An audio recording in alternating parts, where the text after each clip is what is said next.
Электрод ESR 13, сварка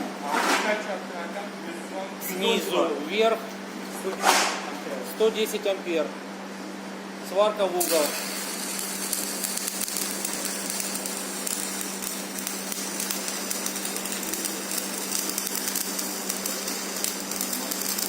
Разбрызгивание маленькое, дуга стабильная.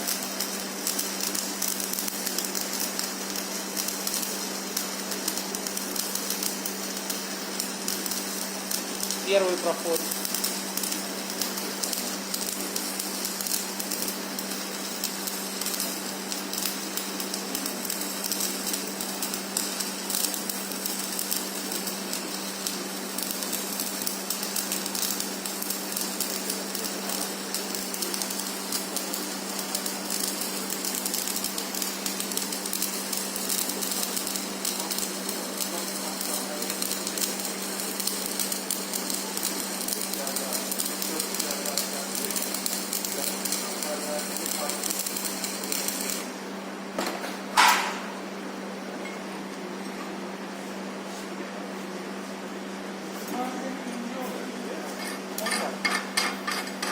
Шлак отделяется легко.